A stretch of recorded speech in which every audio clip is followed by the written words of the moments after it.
الحمد لله رب العالمين حمدا كثيرا طيبا مباركا فيه ونشكره شكرا يليق بجلال وجهه وعظيم سلطانه ثم نصلي ونسلم ونتمان الأكملان على الحبيب البشير محمد المصطفى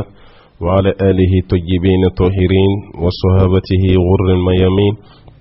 وتابعين لهم بإحسان إلى يوم البعث والنشور وبعد. السلام عليكم ورحمة الله وبركاته. amadu ambe Allah ta'ala tano alamini tano kakan wati bela jenena ambe Allah ta'ala tano masadwa yaira kun tano kakon jon ka tano ninye wa fan fushite tano kadi munye katime masaba Allah ta'ala ka ambanyi ni masaba Allah ta'ala fe Allah ta'ala ka hinana lakan kunaja karjine no ganini au bay kishini nema chama mimbo fe ambanyi na fe ko chama shuru aka jon na mandika jomin kada katime dan fen beka na nyogo madan nyogo tina dan tuguni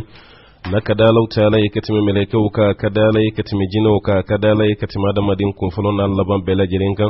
node abul qasim muhammadul bashir sallallahu alaihi wasallam jondo ni sella kan shin kilin pe Allah ta'ala be seli kan shin tan ala dun ka seli jonka kishido ala ka seli jonka nemado ala ka seli jonka kan horon yello ka batasma kono donima yallahu ya rabbana banyini masabalu ta'ala fe ala kan bela jirin kan horon ya kan batasma kono donima ambadi islamewu Allah ta'ala yandan kambla anka clean ani masabala ta'ala ce anka clean an girdama ni yonce anka clean anka barake yoro fenana kadda ka da madin to wado ko da madin ni nyana ki clean ara madin be bo da madin yaminan kono Allah ta'ala kay maraka nulu sosorai fe ala ko yikam mun kay magoma kay ala aforay kati misra mi fe yi pawsira kuna ka klaka Allah ta'ala ka sharia ka bela jirin kankari ima gumai ala adamadin ka kai kasra shite masabalau ta'ala ka kirula na farai ka baraka chugo mi ojengelendu ika fere ka chugo mi ojengelendu ika nga kuma chugo mi banindo ka kuma te ni ta adamadiya ke chugo mi mai masabalau ta'ala makotini tigila mala hanno soro jima bele jilen ko kinyo ante du kolo sanfe alau ta'ala kasratila adamadin ka dahiri manyini wajibido madamalau ta'ala yandan amina balo du kolo sanfe o balo chugo chenyi masabalau ta'ala kambo de ma kanko ke anka kliyan ka bara nyini chugo la anka na haramun dun fiu ni alau ta'ala ye mamin ka ferekelai commerçant ko do ibe sugu kono na ika balance o kika kli ibe sugu kono na ika metro kika kli ibe sugu kono na ika baskilo kika na yegebe do ala potmana o de togo ko klimbanti e ko ke wala sai ka balo ika halalaka ngani mason ka balo oka fokata balo sirawere ka sira minti be shariala abe foko tigila makare haramun dumai alakani na obela jelen kishika boma ayera ka fo sahabau nu kumina taw ka barake yorola ufuru muso kumetugo ko ka to blasira onu bina faraka bonyana watimi ko furu muso bu kanto chewma ayi clean an kala halala aka ujija chugo bela au kana na duni harami okoro au kana haramun dun auna muna kadda ka mun bise ka sabali masabalau ta'ala kani gele kan ginaya nga femi yake ya jahannama kono doy kadda ka koni mami balola haramu drame kelena ibina tiyere soro tasma kono nana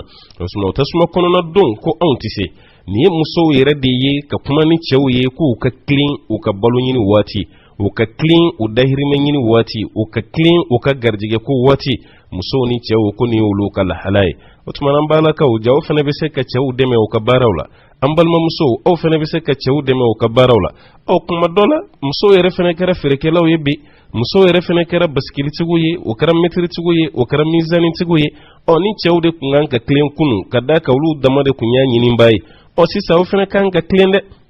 muso joljol lebe ka fo ka fene bi barala baskili ni mizani ni pani o be bara min kononana otmana no yera amba yekka fa alhamdulillah aw ni ne bele jelen kanka ke clean bay kren kren yala ni Allah ta'ala ye mamin ka bara be ferema nala mamin ka bara be sumani fenema no yera fi ka clean wajibila wala sai ka kishi ka bo toro min be kabini la sai jahannama konala alakanini aw bele jelen kishi ka boma ni wala nda kono amina bo fen dama do kalama fen folo bina ta ke fen jumai o de ta'rifu tatfif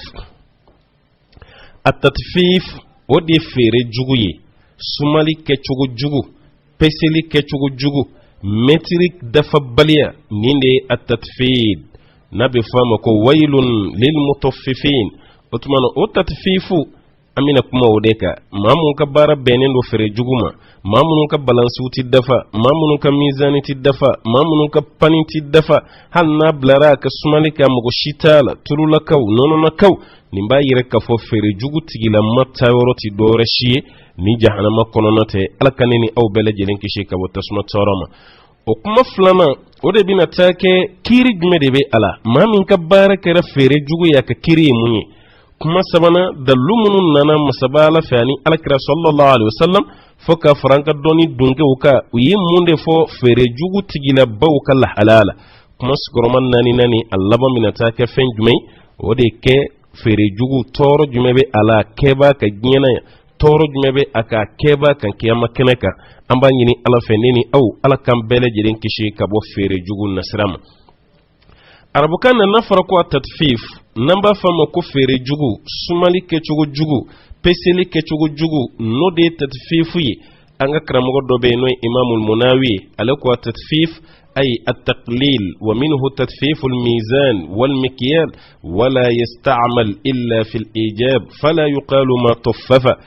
kuna fara tatfifu fere ke chugu jugu ko de ka dogoyali ke ka sumali wati ka dogoyali ke ka peseli wati ka dogoyali ke hal metri no bi bolo wati mi kan nagashili ke ka bo ala ni bina sugoro pese et ka sugoro kloti ke klokele fiu gramun dama dobe aje maw konin bolo klokelendu kada ka sugoro klokelen sabati to ka ta suma ayeni mun ke ko klokelendu anga da balance la ote envers hal no yera jamana werela ote an konin fe ya folo otmana ede ya pese maw darila ka ta sa ko ne sugoro klokele ni nono mugu klokele ni sugoro demi ni nono mugu demi e tulu min suma ni litri kelen walma ni ti litri bo clenchedu otmana ni mamin darela ka to sa ibolo otigila ma yedana daika salamiya min be horonya min be ay daniya taka daika udela otmana na taraye kafo o sugoro maddafa o tulu maddafa o nono de maddafa otmana ke eyo tigi tonyo ede togo jinyana ya ko fere jugu keba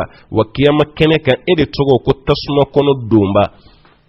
kado jahannama kono koni kasobe ki ka bare jugui kasobe ki ka fere jugui kadaka kuma sabalu ta'ala maso nimbara mame eso na kake majul jollebe ni ya ka suguru klokelen sa ni segina kata pese doyaje majul lebe ni nono safe ni segina kata laje doyaje majul lebe femu fembe na lebo fere ni eyo saufe ni tara laje tuguni beta soro ka foko doyaje islami were dama kan kan ganyona mamunu nya foko nyi dambe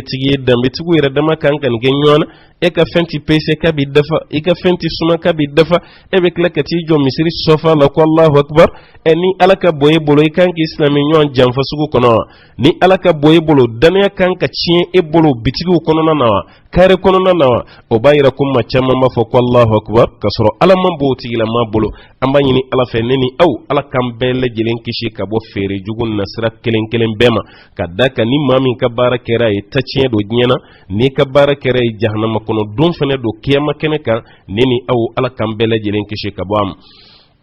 kuma sigoro ma flana o de hukmu tatfif fere juguni kiri min be ala doni dunge koninte kambora mun ka seben fen kalama wal manyi mun ka kuma kamme ro don gelo be to ka nyon so fen dola dobo ko ni haramu ye dobo ko ay ngani fere jugu koni amma me doni kala shida munum be ka fo ku yayira doni kama haramiya o mai ka bela jilinyi kanto ko kabayira jurmun bawdo no de ka balansi ko nagashi no de mizani ko doya no de ka metri ka dok kari ka bo ala koni mawumma ka bara kerai ko tigila mai haramuna bara bilibili bake ni ka bara kerai to tigila mai ala suso ko bilibili bake wakati gi bora damadenya minan kono hanno suratu ko mawfe ko adamade e ma chamambe adamade ya golodo ka sura adamade ya jogota la koyi ema ya law taala ko qur'ane kono ko mawdaw kembe ko bagan yere bisra don ko katima kawa no te ka do bagan madu ala ya taala yere koti o ba yere ka fada made ya golo bi dowla me bagan jogo de bati la mal ase bagan yere ti so fendo ma adama dembo lu barak o be mu irana fenwo fembe na glonendo sumalila na glonendo peselila o keba jugu ke sona kaddo adama de ya golo de kono me adamaden nyuma jogo ke ka do ka foko ti la fiyo e ke hakili tonina oni nin kera santa yere jeti min anga sugu kono na obe chogoti anga bitigini olu kono na obe chogoti mamunu yere yali nanzara jamano ke ni taran nanzara ka supermarché bawla kata ka sugula kata lu ka bitugu kono na kuyi makuni klu durude na yije wo yorola taika da balansi ka klu durudu na kuyi makuni litri flaye ataika suma tuguni litri fladu enina kan nanzara ya ko islama yere ti an nyugumbe wula hali kanu kana mi jiflen kilin kono ten ma nyugunola engana tara islamiya yi jogo min fode yera ni na kan nanzara yala islamiya ko anga jogo min ko to yera eni ka islamiya la e jonde kafsa ni jon sisa ne ma fiye ngo jogo doa no te yi jogo ninte ikunda mate ifarkulu jogo te fini min bi kana ninte i jogo de beta kala je ni kara jogo nyuma yemma bay nga hanno soro ka jan ni ka kingono ma bay ka boni kingono ma bay ni jogo jugo yare ko shekili mi wuluta eye mawla maninde ma shika darame kelente do ela hal no soro ga jankati me be kan koni en nunu kan nanzara ya ko islamewte kafiru do an yare ka kuma yahudiya do an ga kuma nanzara do amini kuma fuma en ngana foro lu mana fiye ko ni klubi duru ni ya peso bi duru do nu ko imani klubi woro ni ya peso bi woro do olu mana fofefo hal wukam minamunu be bo ka jamana ka kana anveya ni ya danyagale ndoro anga mawde do boala no ta dafale nanaya sugoro boro be do yan wati ni klubi duru do ngana tarase bitigini tigi fe klo flayaje klo kilinyaje ama bolu fe entende kabini porla sugoro be sogoli de damine ka do boala e o fana be ke ko kabinya jambata ko do sugoro borola ka klo gelin sama sama ka bo borola walma ko do malo borola porla mugo ba barak o be bla mabli batigi munu fana kun kana veya o lu fana ba barak chauffeur remi prantu ka bengando ni bebe kan veya asebele be boroga ko 50 kilo meniya daile 48 do wonma 47 do izini kabarate fiu annatola mamunu be binyeta boro kama ulude do boala ebo kalama ina fona rebo kalama ambele jilembe jamana kelen ngono ambe duguba kono yambela jilemba do walma kat sanka bo bitigi la hali duguba kono ya yana kata se bitigi ni fitini tigi fei ebe ta soro do boro kilo fena na tugoni ninde be on feya ninde an ganyana mayai ngablay kunna mawma kabara ni atigi jashilen do nyana maya kono hal no soro milliardaire do atigi la ma tasma de be do akan nan folola e on nyam milliardaire jol de binaya ka walin nan folo ta kan nyami nyona ki kaman gele ni wari ki kaman gele ni wal nan foloi be ka kulela ki nyogo wartigi ti nga shuko ni ndugu se je chewtigi ka klaka kemedeli damene mawla tugoni abena nunu be gwanzayinde wal fen kunu ne mi se ka toy kono ko Allah taala kan yesuma dema e ki daka ke sunaye ka gorondo ka suraye mamin kan nan fulota ko nyini ko tigila mabe kile ko tamana e abena itige mbala ko la chogo mi ko betige mbala la tende ngona ala wolela matonyoli mfe Allah taala ba tigi ka woleli jabi e mo me ala karaka risala sallallahu alaihi wasallam o bayira ka fo jamana yere ka sigi sen samara sanfe fere jugu sembala mamunun be ku be fere jugu ke sugu kono be fere jugu ke bedal banati banami ka jugu ni niye wa karliti mume jamana kari ka dafri ko katimani feneka nunu ka kafiri ya maso amma fiyo hal ni olu tarafen sai fani gramun da mado yaje obina ala sigi ni maso convocation betige ka dima ngaunde kwa islamai abe fima kuni kulu duru ibita la je kulu naninu ni clara ka seyin kana na ko he tani nene asante ma ferete o itna do jahannama fena kono ti ki take fere jugu ye ki asante ba ferete edun yere ba do ede do boala edun ba don ka foi ba don fena koni kulu hakete akono ebe kla ko tigi jabi o jabi chogon juguna bara jugu be kife hali kuma kan nyumante boy da kono fene e fene ma sugu mede ma chama banga sugu kono ya ko commerçant do ni commerce manga ma chaman be bolo kono ko fere kelaw do ni fere manga e ma ti se ka blabara la kiti bara kiri do e ka commerce papier ta me commerce kanga bulisira mi refeti fushi doala wa ko fere jugu tigila maw au kera ma tunyo na ude mamunun kam malo boro ti dafa au be nyomunun fere do kembe kaje tulu munun bi suma kadi mawma u dafante nono munu yere bi fere ni shi dafa lende te o koni ya donka dafante ka kla ka sante ka fere no pri maw kana ko ne 50 don yere da ya pese tanai edum ba do 50 te ina to dafa kiyama keneka 5 kilo do an yere da ya suma edum ba do kati 5 kilo bo kiyama keneka munyo je ina to dafa otigila mai edun ka nyola ma da tigi ma giena ya ode dagidila ni kiyama ide kiyama nyote o ai anga nyonu nun te kiyama kabaute malote minu shite no soro ye mamin tonyo ni nyoni maloni kabai kiyama keneka ajurumu ode beta yelema ko sama ka boye kan nyumana ko sai ka de tonyo le kelama halanga burushi kono mamunu kumbe ko dana ya buka olu be don te kurutu la sisa nate burushi kono ma kuma na fiye ko ni kaba 50 ni kaba 5 kilo boroy ibe tana yoro ije funi ya soro do farala ka note fen kunta je fiyo ngalo lu fene do menyami na sisa ka kaba 5 kilo boro ko 5 kilo ba kono no e kilo keme ko ba kono hanni muka kilo da fara keme la yikana ni soja folode iti boroni ndaile na be kabai o fana be kan fe yande ambi fen chaman sa ko kaba kilo kemedu nyo kilo kemedu malo kilo kemedu iya pese akera kemenin dure kemenin tan kana ni soja belade borod daile ka yelema na be kera kabai wati mi na ni soja note gaba kurumba do kono ha fara koni ka gaba kurun yini ko ka do kono ka belegsen yini ko ka do kono hali chenche ni bebe bobo kono boro kono biyan veya ni chaman ba yerawo katan yowsa ko klo keme ba kono jawo titi mali klubi kono tonka jawo mati mali klubi kono tonka o to klo tan o tarake munyambolo o tarake de ki bolo fa chenjena walma ki bolo fa belegsela ko nyami nyonina walma ko nyami kabanina la yazunnu ulaika annahum mab'uthun alau ta'ala ko yala ni manunu ta miri kafaku bina lawuliwa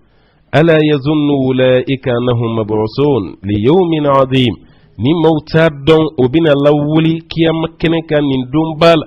domi ni adamadden bele jelembe wuli ki jo masabalu taala nyekoro yawma yaqumu an-nasu li rabbil alamin bele jelembe wuli ki jo sen sambara kan samarati sena fugulanti kunna misro te gloki te fushi te adamadden be jombe o chogola law taala nyekoro ala ko keren yala ne ko fere jugu ke bautado ko dondo bina kiyama kene ka bebini jo ale masabalaw taala nyekoro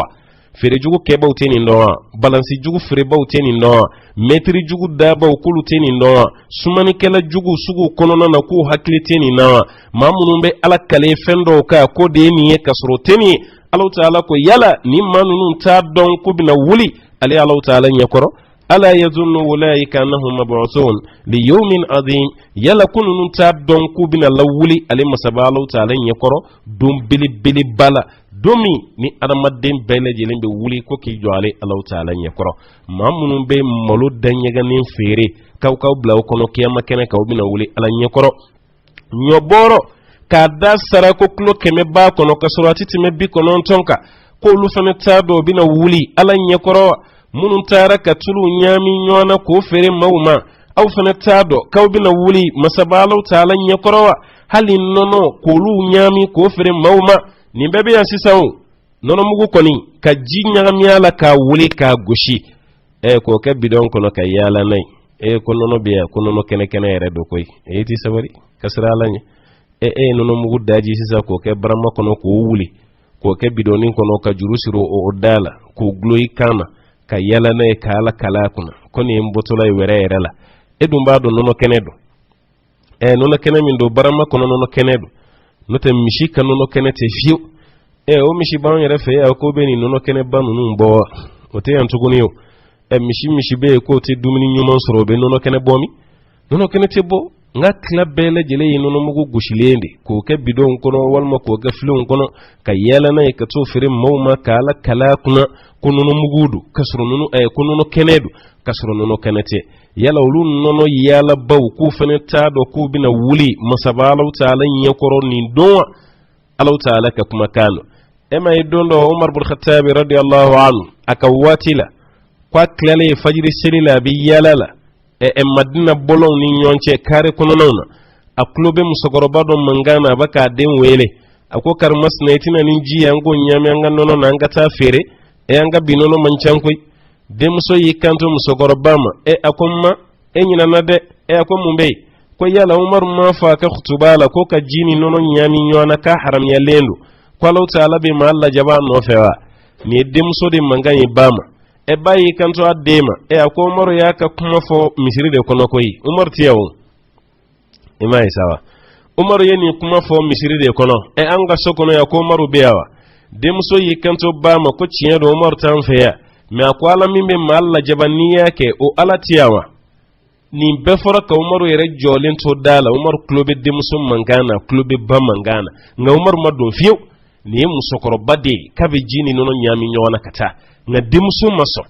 yoram fana feya chama be o bita soro fado be ulu re di tala ko ni na fiyo ani denga bi nyona kuma be denga ko kwala fa ko jien walma demso ni babi nyona bi wati be demso ko kwala ba ko jien e ko ma falen sawa note follow bawde kuma haminin deun ka islamiya ni kanai nga bi deun de baga haminin masawere ka islamiya nu ka kanai imani yawa Umar bin Khattabi ni ta hakli la yoromi atara deun fara nyanka akadi fa be idinke akamusu nyuman de furuka na sokona wala sai kake buramusu nyuman tige angani idenge tara nta shidon do ta kana blai ka sokono beka dukono na kadine tay dungo do mankambe akele do rebe ke kuni ne reta lafiyo Umaru yedenge o faranywanka akonye muso do ya kadinya ka kembura musoi au jona benendo kawbe furuke denge folo ni flana maso furuma wati na ko olu dogo ke do kumei no denge sabanai o kwa fama ko niye muso ko ni furuka dinema ne bafe Umar tarabo musoni nden nofe ko fura dengema ima isawa otumana o musoni Umar denge ni be ma jugo nyumantigi ala nyasranya jondo olu yedde mi soro o dene fana tarake Umar bin Abdul Aziz khamis khulafa ar-rashidin Umar bin Khattabi modendo atarake o de o dum fana ma ye mun togo madugo nyena ya naka cleaning mashima tonyo anyena fona ti mun kalama fere jugu makaka wati fona mabomun kalama jamfama keslamela wati fona mabomun kalama Umar bin Abdul Aziz ka jiya ka samiya ujiya ka klaka suma unya ka barka do fembela ni masake nyuma ka klene yayi jani alay ma be masake nyuma ma Allah ta'ala be dugu ujiya ka sababe koye kadaka o masake nyuma ti so abada cieni ka kaka dugu kono o masake nyuma ti so abada ko kafale ka tura kunga kale reto jamana kono nana ko barase ka ke abada kama sake nyuma ntui na fora mve ya nono mugu sugu de baga gushi ko diama inyeta mbe banane na sawa anyan kono fa nono na ya kono no kenawdu kasurali nono daji leunte ka kono dimu blambela ya wal matulu nyagamine mimba on sugu kono ya danshitala tulu chejugu do ere dumba do ini ala cheni nteni bidon kono tuluye ka tulu do gleyire ko ke bidon do kono ka dakala ka tafire halu etigati o bebaka abe kenya na saka be bidon min gono ko tulu do kasoro tede ale tulu wero de nyami ko keni bidon kono ko meta bonyona ko fere ima ni bebe kan ka sugu kono naya kan ni muru fere chugo chejugu la na masawu beti hala mba munu ben ni muru ba fero ni na masafero la sigudala ya ta hakli to ayre la ti toni kuna goy dondo bi sade ere ba doyni ala ce sigilen fela balance mi kuna hali egi nyumanta ala tugoni na masafere law koni ani ne muru ba fere law ubi ka fen suma balance mi na hali egi ta balance la no ye kalamani mu be munu ka da kilo gele kilo fla halo tala ebe bo mun kalama na masa kilo fla abe singa dama doni ta ko ke mana konoti ko da balance ka ale o balance yere ko do mbela ni ko dafara da misralan ya koy ne re islamai yan mo ke da yakata am fa yakata yoro kanu ga ma kusobe ne re islamai fushi ma je tanai kabini be femine tigela ibado ni ti close life yo o ban fa wal ma balance yere nyeda ti se ka alaje abe singa nyeda munumunu ko nyeshima o ko ni madala yere ka alaje ebe munde laje inyete sebeni yere la nimuro tala egi tala ebe munde laje ibana ala de tunyona ke kana masamene katani na masasana jolle be na masabi bulo idalin tala ko ni me klubo idalin tala ka be klubo ni murula me warmine lendo ila uluta danyaga lendo nga ekembe ka wardi ngalu tala yo defo wailun lil mutaffifin alladhina izaktalu ala an-nas yastawfun wa izakaluhum aw wazanuhum yukhsirun ألا يظن أولئك أنهم مبعوثون ليوم عظيم يوم يقوم الناس لرب العالمين على كل جباب بلين مويه مامون بي كوبا فيري جوكو كسوكو كونونان munun kan ni muruba kloti dafa munun kan na masa kloti dafa munun be pomun frema o be do tige ka boala ala koko aw kodo munun be essence nyami petrolu la gasoil la walma ka fiye keke karbera konona na ko litri dafara ka soro fushi mayele may ala ko akambe aw fenema munun be pièce jugu fere ni pièce nyuma songoy o fena ban fe ya koy ka ala kala kuna koni pièce français ka soro ali Nigeria nyuma yerete ko bla froko chenyuma ngono ko ferema ala ko akambe fenema mamunun ka bara ni janfay sugu kono ni fere jugu sugu kono ala kambo bedema wailun lil mutaffifin kulla jabab be fere jugu kebawi sumalike jugu kebawi misiri jugu tabawi allazina exaktalu ala an-nas yastawfun mamunun be nubaka sanike mawfe ubaka sumaliki fe karsani klo hake ferema kuba fiya dafade ikasralanye wa iza kaluhum aw wazanuhum meni awdin nana sanike ufe awdin nana sukoro ferema aw nana molo ferema aw nana nyokenku yukhsirun kubisinka nagashi katigati alakoti nanolu bakasa kabe dafa nanolu baka ferede kuba nagashi ala yazunnu ulaika annahum mabusun alako yala lu tigila mauta mere ka jigiya ka fokubina lawuli ala taala fi ala nyekoro li yawmin adim dona dom yedum bay yawma yaqumu an-nasu li rabbil alamin dominani adamadden bele jelembe wuli utigi ala taala fi ala taala nyekoro alako anga sarani do nyere islamu fere jugo kebo kanga sarani do nye balansigi sigi baw galonka kanga sarani do nye mamunu bi gaba kurum bla shitulu kono o fana be gamfe yangoy duguba kono yande situlu koni yoro molendo ka gabakurum bla chamanchena ka afro melekala ka dimuru jantigi ma ka suma bo pese ko klotan durudo erebe ni soja ka klo sigileno de ni ga balance kan ko ya kamuru ja kan ebe tano yi ka so ka murudo tulu la kibo tige murudo be se ga nga tulu tige ya yoro muru koni dagwara chogo shitulu amante ga desala ngaibe muru bla nga shitulu la yangu be desala gada ga shitulu da matew gaba gurum mone ko blashi tulu ni nyonche murube se ga temewa muruti se ka temen fiu murube do ala dura biti jo chamancela de bo tigali damene ko tige atita aw baw bolo do de la katabo gaba kurun do kaw konoy ni fene tulu doy tulu ferela ni tulu doy ni te tulu yede ga tulu simbira chugo atise ga ke gaba kurun yede munyo fene se tulu ni nyonche ni yegaba kurun ye ko obla tulu ni nyogonche munyo se eti srala nye ekabla yikuna kibna wuli alaw taala nye koro dondo dum yeddum bay alaw taala tinyina dum yeddum bay alaw taala binati hakli jigini barala o keme flani no o keme akake wakelen reyeke yo sura do tonoy kiyama kene ka wakelen bemi afay mo bedun ko ba on yere fe yambe kungo mi mandala mba war sura ngana foraye war jugude ke ga kungo do nyene bo ebe nafa jume de sorola ti nafa shi sorola ki ka jinchi ki ka kiyama chiye ni ka feri juguye ki ka jinchi ki ka kiyama chiye ni ka wari nyini chuko che juguye kani bele jene ke madre mekele sorola ngo fregala do de la ka ta fonye alebe ta ka malo ta burushi kono dugumina ale kun dambula kabina lebu sege fuddana yana na du ni nyonche nale war blaka ta doro bi malo ke boroko no ba blaka na ale ba do suma klo keme klo duru ale konin ta koni a fushi kunte na gashala tel madana ya ba nu ni nyonche abai dana ya mugo ba burshi gono maw koni ale kunni soje ale ba du koro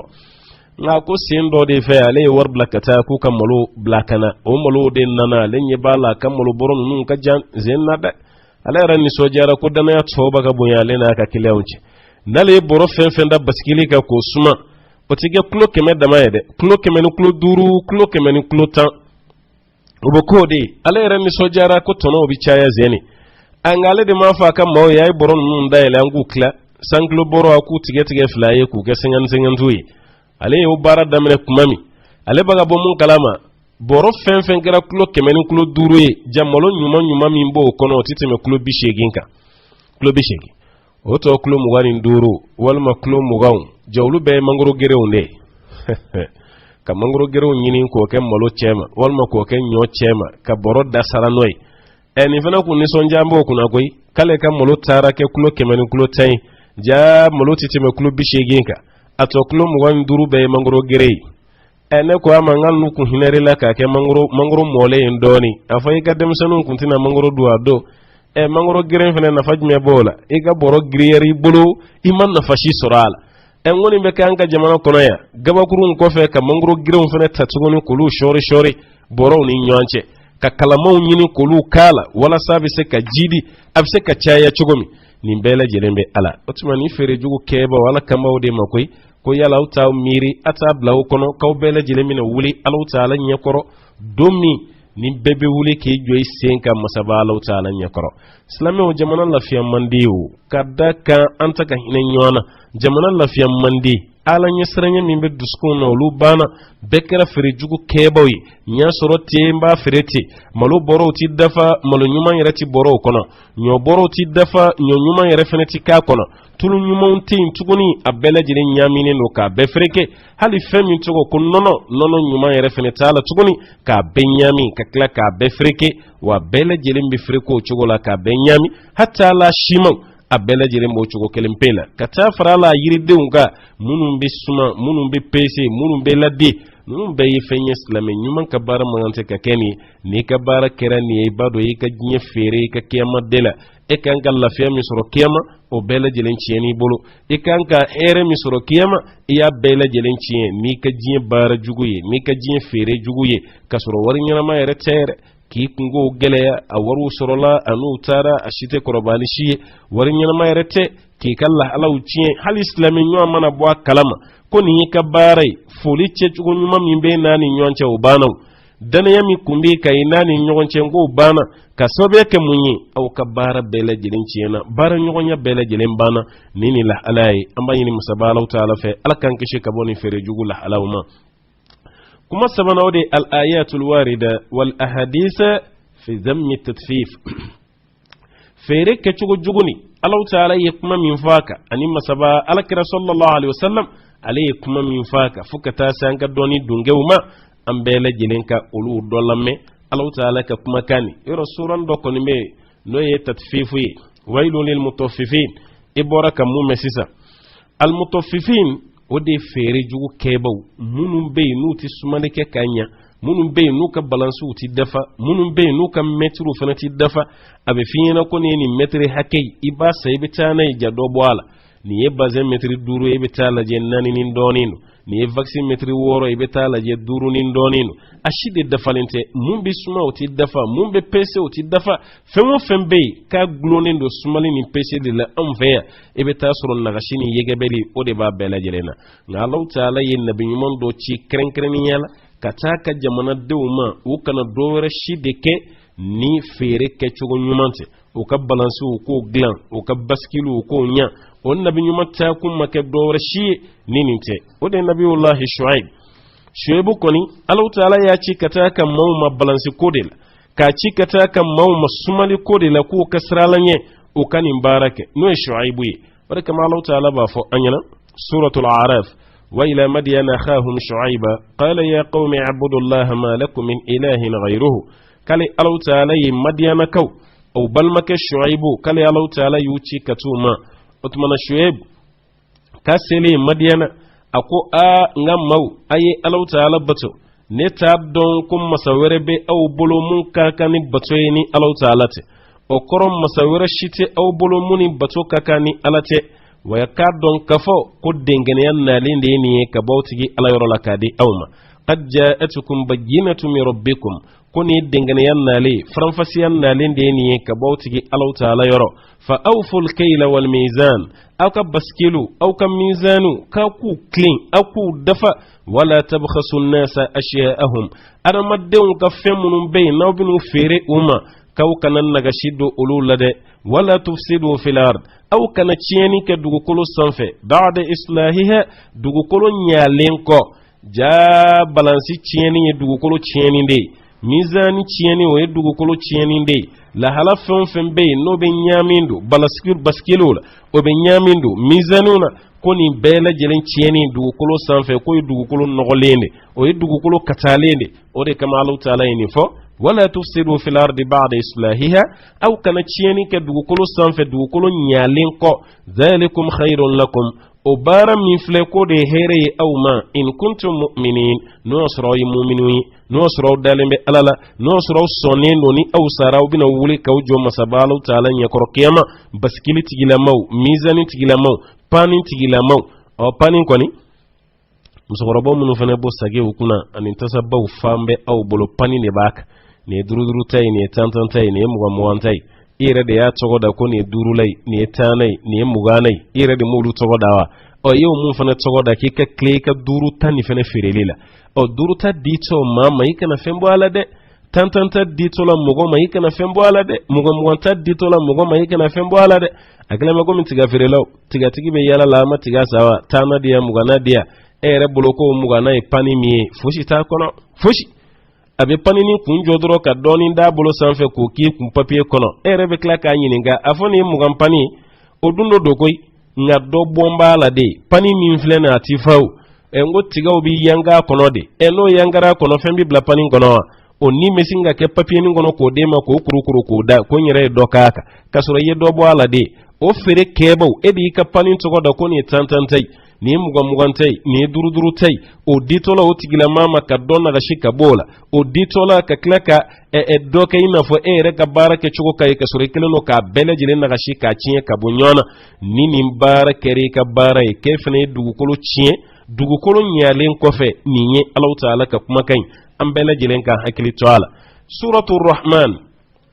sura min be ni masabalo taala ya tsogoda yere la suratul rahman o suratul rahman Allah ta'ala yi mizani ko ani balansi ko Allah ta'ala yi wafai الرحمن علم القرآن خلق الإنسان علمه البيان الشمس والقمر بحسبان والنجم والشجر يسجدان والسماء رفعها ووضع الميزان ألا تتغوا في الميزان ألا تتغوا في الميزان الله تعالى كو ألم سبا الله تعالى يسنقل دانكو كاكورتا ووضع الميزان ككلين بانتيا كوكو فني بلاوني نيوانچه دوكولو سانفه او ككلين او كان نيوان جانفا الا تتغوا في الميزان او كلين بانتيا بلاوني نيوانچه دي ولسا او كانن يغبلي دو بلانزيلا او كانن جاشيدو بلانزيلا وقيموا الوزن بالقسط او كبسلي فون كاكا جو كلين بانتيا كونو ولا تخسروا الميزان او بسلي كوم مينو كاو كان يغبلي شيكالا o pesele ko minaw kaw kana jamfa aw ka kle akono o pesele ke minaw ka da kana ciyem ma shi yorola kale masabala koti o foro sura min kono ko sura to da ala yere la klembantiya kama no de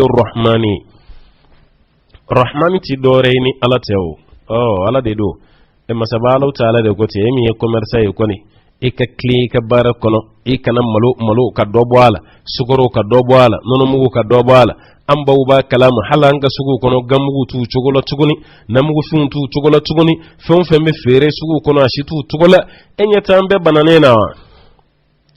ejagwati anga banai fon baga nyami nyona ko de mambugo dundoro anyere ya yira ko kono barati ko fon fembe sugu kono na e bado ashita chogola tuguni nimbe nyami nendo wari soro chogo jugu sirafe fon fembe anga sugu kono amalo na kabaw na finu ni shide tinyana bo tuguni abenyami nendo awmbe ni taduran badu nono be kadama kangu mishin nono yere ka dogala abaye ka fendo nyami nywana doron ko ke mana kono kata dama amba kono fawlu fanana eni awma bana ya jone be bana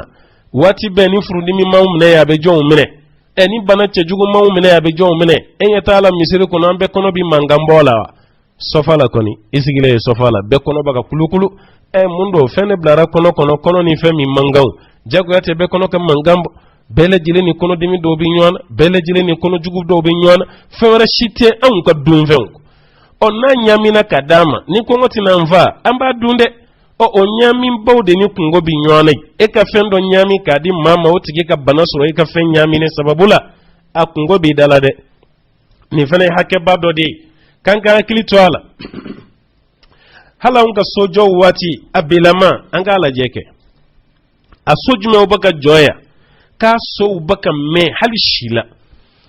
chaman turube dam monson geko ma fango monson be cleaning no de turubi na sawo fana madondo insha Allah o be cleaning tagoyi chaman fana be krutu ni jamfauna ulu chaman babe ngankanto ulu maya nga shiman ce jugu chaman di fene bei ko ko lu nyami ko ka so jonai o so bi mewa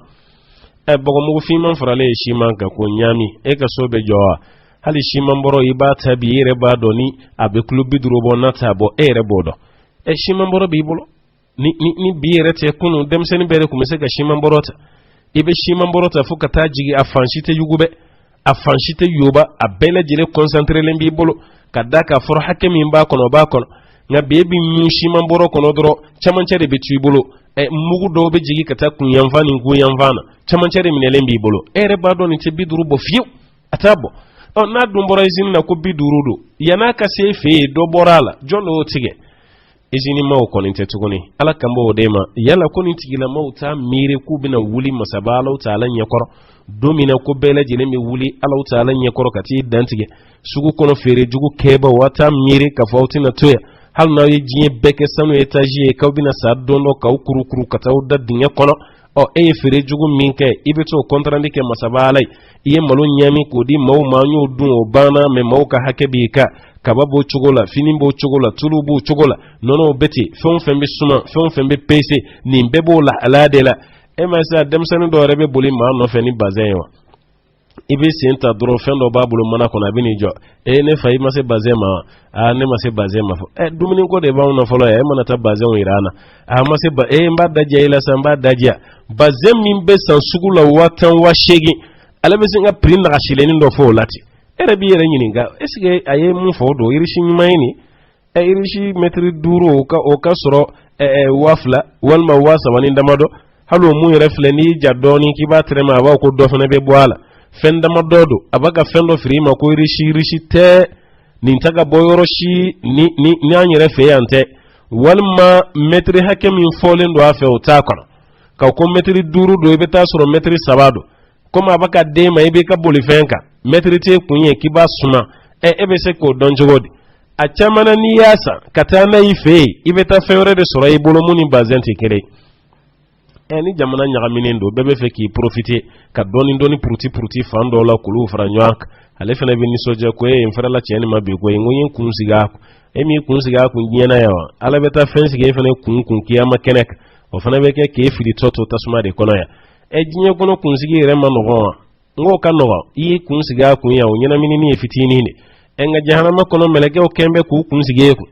meleke o ku kunsigi ko jahannama kono ena kem mayo la tugun mawo makabara ki kunsigi manyon kunya ala na meleke o blo ku kunsigi kun kiyama kene kai ete ni soja ala sawa ibaga mawo trompe kam mawo nyami nye karsa kutiga nye kunsigi karsa kun frena na lumani maya ete ga beken na lumaya yo mawo dari la yedana ya minanci ka tayala ko keke barodai do be barashi tula dugu jeni shu ko chewbe yala la sugu kono kam mawo trompe ka demsenu negen ka walmutu minawla ka demsenu negen ka telefonu minawna ka to fere wabinani wabiduru kalo kelenti dafa wartoti yeku ebe takibe to nyona wereke ibati gila mau jashile ya do bisa sa chugo dola hali tife ka wulu ka sa chugola made bisega ke matonyona e kala ke labanya made bisega ke matonyona e ko ka here soro dugo kolo sanf made biseka yala tindoro nyen kunsigi karsaku kam mauka waru nyagami doron ka bo demsenu kuna ka demsenu najigi ka bo mutu sanfe o ka ke ka ni soja koy olu be danga min do abe na o danga glonelo ngoni bebe bi ko kande ki ko kari diena ya yana kata se kiyama jahannama kono doma made be ni soja matonyona ya ka jimana beketi eti fe ka minanta kabla minan kono ti fe ka bara yere ke fiyo fuka ke munumunu salo e mawdala mana kani naga kan damana ka fodoro ibe ni ndela barata dola nga wati ba parilenu barata dola wati ba be bolifen kura do kono alno soro o tigila ma tiri jamana nyemai o jamana nyema joli de be mumbe renyine na biyo kuma te ka fo wati ba ka bolifen kura dema ngabbe ni naga kan ani ni mana bara ude ki kusigi mawu kun ka walfum nyini ka jamjaw ni suru manu ni peperele kuluta ku nyami nyona ka klaka ni soja no de kibaga ni barak ni barai nimbe ma fen bolo ala dele dey aka kanda nyana ya no ti bi dosro ala kololola hali mawbu bolo nyeshini min kama ko karsa dendo yeka to nyuman tala ala ka kli nyuman dama ni nyalaw taala ka kuma kan fere jugu tigila mawtala ani jamfantu ka yeka fa bi bara minani ti bara nyumai kama nante ka kefiu ni sara ki toni ka taciedu o yi taciene koy ala kraka de sadobe ibn Abbas ale de hadisani nakale ako cogodi ko kira ko khamsun bi khamsin ko fen duru bey o norobla yo nyona duru ye fen duru ni yo nale ndoro fen duru de chena o de kama o nana o fen duru ye fen jumai sabo were kira nyininga ko ye mu fen duru ye kira ko alayhi salam ma naqadu qaumun al ahda illa sallallahu alayhim aduwahum ma shiti ni ka bara kira layru cien ko falu taala ki jugu blayla i jugu na kereti layru dafa kumashi iti layru mina fen kumashi ko fo ereti fen mamunun daka do yeka kunya na ulu de beki ka kunya na bobay iti fen mamunu senka do yeka kola nika no ulu ere sembo ala yeka koti nya tuguni kala bila jirabino de ka sobe ke kira layru cien bay kele wama hakamu bighayri ma anzala Allah illa fasha fihim al-maut ala yefemi jiga ka kitabu kono kono yikiri were choisi muntu ye ko fala ka chungani sayo barkan chun sayo ko fala ko lu de jense aw ni nyonche muna ko kadaka aw banala tama Allah taala fene beni bara de ke awla ni fene dona adore mi wala man'u zakata illa hubisa anhum al-qatar ko wamma shitei nauye jaga boli lajo kauban jaga boli mau kasra mai jaga kola ko fala ka sanji minawla sanji koni alabe sanji minawla ka banka sanji jigi auka ka sobe ka ofene kan ka munu di fantam ma kuluti di la tsuguni o fantam ku mejo ma chamanga bitigi dala o dabla rakoi o ku meta munu che ma chamanga soda o lawlu be bana jagati soro la tsuguni o ate fiu ma fantam rabi jo almamu nyesira la ko almama ya hakli to ana koi nauka mawye jaga daw ma nyina ka hakli to ana ngwal mamu yere nyeti da jaga o kansisa kuma te ka do soro ko bla awnye abeta ta to ala masa ka law taala deli garje wara ka dema note jaga bogo kuma te ntuguni ha ni yake me fla soro mami ka envelope ko no do mi yiki jigi daw ka note fen ku ye grima yengo be dablara otumana koni mami be nawye jaga ko dabla kuma sabalo taala na sanji tige aula ولا تطففوا المكيال إلا حبس عنهم النبات وكنا يبالانسوا يجيبك موكما ميزاني أيولوك أو سويك موكما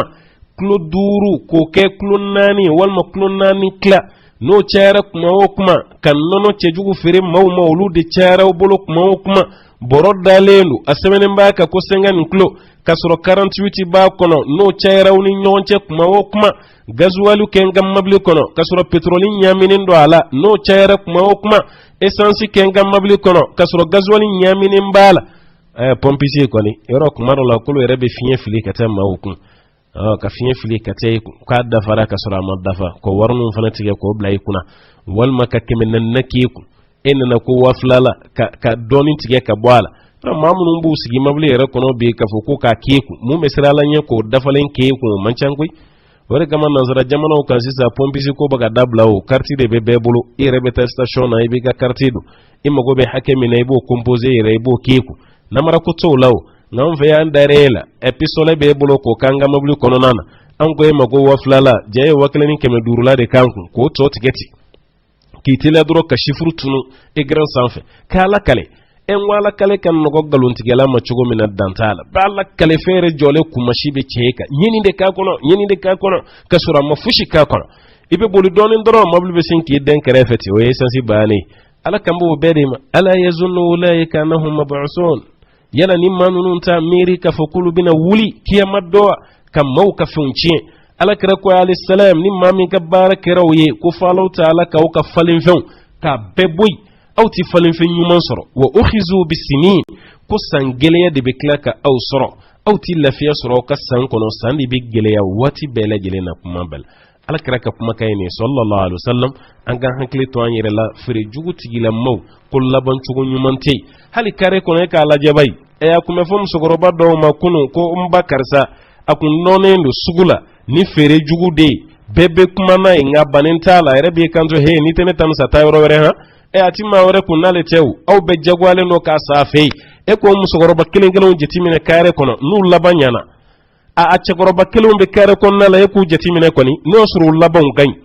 abel laban cena muna kadda ka jaw kumba ga haramun de dumne ukumba ga mogo de jamfa u bulu fewna a bɛɛ lajɛlen laban cogo de cɛ juguyara nin wari ba kun bɛ nin bolo mobili joli joli kun bɛ jɔ a ka da la ale yɛrɛ kun bɛ du joli joli de compter a denw n'a mɔdenw aw bɛɛ kun bɛ ɲɛ b'u fɛ mais u labanna cogo di ninnu dɔw tɛ kiyama ko ye o n ko diɲɛ ko o don olu labanna cogo di ala y'o leçon caman di aw ma n'a fɔra e ɲɛna halisa k'e de bɛ o kurutu la a kɛlen tɛ i n'a fɔ maire kɔrɔ dɔw minnu y'u ta kɛ wali dugukolo ɲagami ye wali dugukolo feerew ye k'u t'u ka maireya 12 la u bɔlen maireya la e k'u lajɛ bayi o bɛ cogo di nka dɔw b'u sigi ka mototigi dɔw makɔnɔ miniti 30 ko n bɛ ka karisa kɔnɔ da a ka taga n bila yen fɛ hali taxi passe ɲuman t'a dɔw ka sɔrɔ a ye du dɔw feere miliyɔn 2 ka mobili dakabanaw a bɛ falen la kalo 2 ti mobili kelen sɔrɔ a bolo nka bɔlen o place la kaba e k'a taabolo lajɛ bayi a n'a musow n'a denw bɛ cogo di halisa nin tɛ e wasa wajulu kan ye halisa nin bɛɛ kɛra e ɲɛna e ni kibaruyaw mɛn panijugu b'e bolo sugu kɔnɔ yen balansijugu b'e bolo yen sogofeerela dɔw yɛrɛ bɛ yen hali basikili minnu bɛ yen n'u bɛ ɲɔgɔn pese fɛn min bɛ yen poids min bɛ yen kulukutu t'ale ta dugumala la tuguni a sɛbɛnnen b'a sanfɛla kan ko 1 kilo mais n'i ye dugumala lajɛ wo b'a kɔnɔ o bɛ ta k'o sigi balansi fan dɔ nin ka bese kɛ ka sogo dɔ caron dɔrɔn k'o bila a kɔnɔ k'a sera kilo 1 ma e yɛrɛ bɛ basikili lajɛ tiɲɛ yɛrɛ la a sera kilo 1 ma jaa janfa wɛrɛ de bɛ ko kɔrɔ e tɛ mun dɔn o poids dugumala sangalen dɔ ka bɔ a la e bɛ taa n'o ye ni misi juru ma to ka kare kana maaw ka to k'e ka yeko fila o bɛ kɛ cogo di bɛɛ nisɔndiyara n'i ye k'a fɔ i bɛ ka wuli yɔrɔnin kelen ta kɛra loloni kunjɛn juru karili kana fan bɛɛ fɛ hakɛw sensennen dɔ e dara e bɛ ka peseli min kɛ a man ɲa ninnu dɔw tɛ kiyama ko ye ninnu ye diɲɛ kow de ye n'i ma tilen ala tɛ se ka hinɛ la n'i ma tilen ala tɛ ala tɛ ɲɛ i ma fiyewu ni ala kɛra ka kumakan de ye sallallahu alaihi wasallam an fana ka hakili to nin na nin ɲɔgɔnna kana na anw sɔrɔ ni nin ye aw sɔrɔ aw jɔsi tɛna ye ala an b'a ɲini ala fɛ ne ni aw ala tɛ ala ka ne n'aw bɛɛ kisi ala k'an bɛɛ lajɛlen kunna diya nin de daga d'an bɛɛ la Abdullahi ibn Abbas radiyallahu anhuma k'a y'i kanto a ka kumakan dɔ la أنه قال ما ظهر الغلول في قوم إلا ألقى الله في قلوبهم رعب ابن أباس الله تعالى كجنب نافعي ko غلول no ye janfan nafolo ye ko majidi o macaya jamakulu shini ɲɔgɔn cɛ fala ka siran filiya jamakulu ni ɲɔgɔn cɛ mɔgɔ fɛn fɛn ka baara ye jama nafolo dunni ye ka jajɔlen tɛ dɛ jajɔlen tɛ dɛ e tɛ dɔw ye boli la san kalo 12 mangani bɛ wuli dɔrɔn yɔrɔnin kɛlɛ k'a ye ba tigɛ mangani bɛ wuli yɔrɔnin kɛlɛ o dugusɛjɛ an b'a mɛn ka cunna nin jamana kan a ja tɛ se ka sigi o ayi i ma fɛn fɛn boli ka taa nin na waati bɛ a bɔ bolo de la biri ɲumankɛla tɛ a tɛ se ka ɲuman kɛ fiyewu wala fasha zina fi qawmin qat illa kasura fihim al-maut ko jɛnɛya ti caya jamakulu si ni ɲɔgɔn cɛ fo saya cɛjuguw de ka caya tigiw la waati bɛ a bɛ jɛnɛya la kaka dabla u banen k'i bɛ taa sɔrɔ o jɛnɛyakɛla ba fɛn fɛn bɛ yen banajugu dɔ b'i tigɛ da kan a bɛ sin ka bɔ a golo dɔɔnin kɔrɔ ten hakili la e yɛrɛ ye nin caman y'a ka kɛrɛ kɔnɔ dɛ i bɛ maa fɛn fɛn ye parili la don o don wula fɛ a bɛ bɔli la a bɛ taa aw dun t'a ka baara dɔn ni wula sera dɔrɔn a b'i pari k'i yɛgɛbɛw ɲɛkɔrɔ ka boli ka taa k'a fana taara a ka baarakɛyɔrɔ la ni dugu jɛra tuma min fajiri maaw bɛ ka jigin tuma min o y'a na kuma ye a b'i daw de la sa fo lansara seli kɔfɛ a tɛ wuli ni su bɛ fɛ ka ko tuguni o y'a bɔtɔ la ye k'a taara baarakɛyɔrɔ la o tigila maa minnu tun bɛ aw fɛ yen a n'aw ka kɛrɛw kɔnɔ e m'olu dɔw laban yen dɛ e m'a ye a maa joli de bɛ u sara so kɔnɔ hali maaw t'u kalama tuguni tellement maaw yɛrɛ sɛgɛnna nɔgɔya da la ala k'a nɔgɔya ale yɛrɛ don o don dɔ de bɛ ka fara bana kan ale yɛrɛ kɔni hali a fa n'a baw a ka taa ten o ka di olu ye ka tɛmɛ a bɛ so kɔnɔ o maa joli de yera wa ko maa o maa ka baara kɛra jɛnɛya ye ko fɔ Alahu Taala ka nin saya cɛjugu de da i kan wala naqasa qawmun al-mikyala wal-mizan illa qata'a Allahu anhum rizq wa ko manton bɛ yen n'aw ye balansi tiɲɛ aw ye mizani tiɲɛ sugu kɔnɔ illa qata'a Allahu anhum rizq fɔ Alahu Taala ka garijɛgɛ tigɛ ka bɔ aw la aw tɛ garijɛgɛ fiyewu k'aw garijɛgɛw bɛ siri dɛ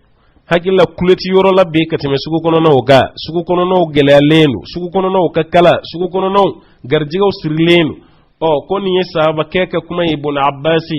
ko ni balansiw ma ɲɛ sugu kɔnɔ mizaniw ma ɲɛ sugu kɔnɔ galon de cayara piyɛsi dɔw feerela ni dɔ prix ye ka sɔrɔ o tɛ tulu ɲaamina k'o di ɲɔgɔn ma fini dɔ feerela ni dɔ prix ye maa si tilen tɛ an yɛrɛ ko n'an ma nin kɛ sugu ti diya kono cara ka sugu kono kuma kuma sabalu taala bawo garjiga usri ay ibn abbas ko garjiga utefoni ka besri kada kala ko aka ka chugo mina kaw market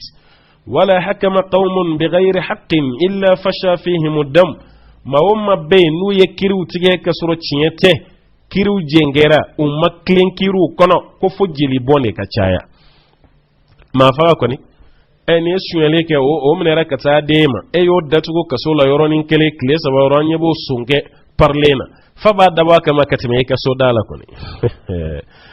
jamana ni ngade ko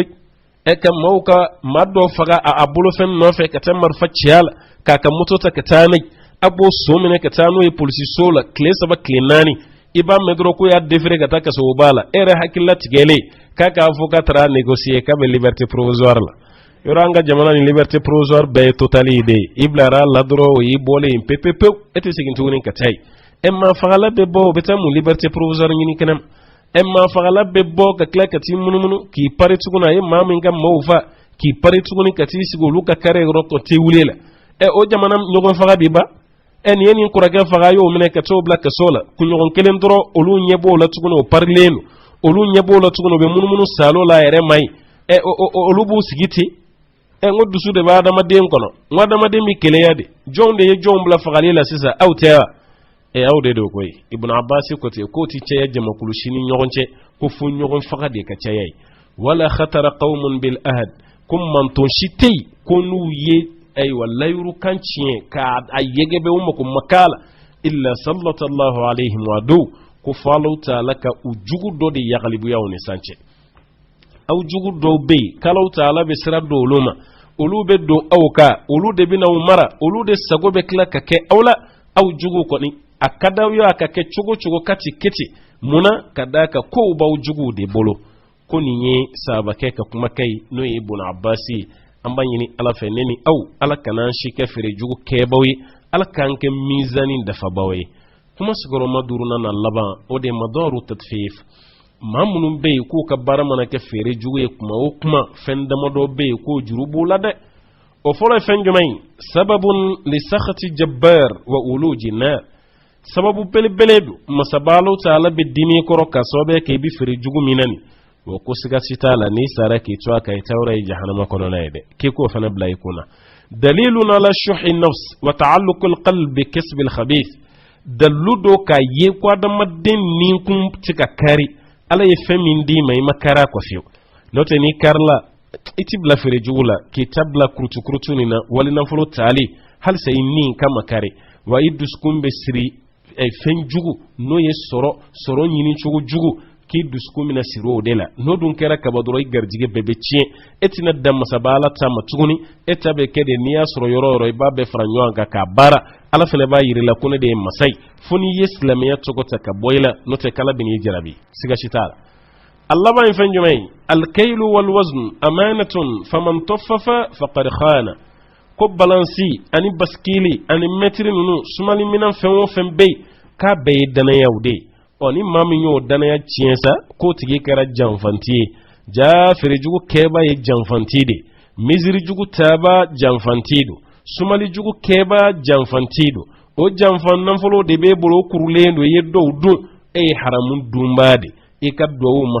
masabalu taala mugote ala ka daka muna ki kasra mai ala batola ala fana kasrati ki ka wolelela amba do ni ne to ko fere jugu ninde yanka sugu kono no cien ninde dana ya cien ka boni nyonche ni rebe kamandanti nyona ninde fana kama sugu fana gelera garjige be kan nyami ka do nyona ka sababu bilibili badeni atatfif amma ina ala fenini aw ala kan kishi ka bo fere jugu ma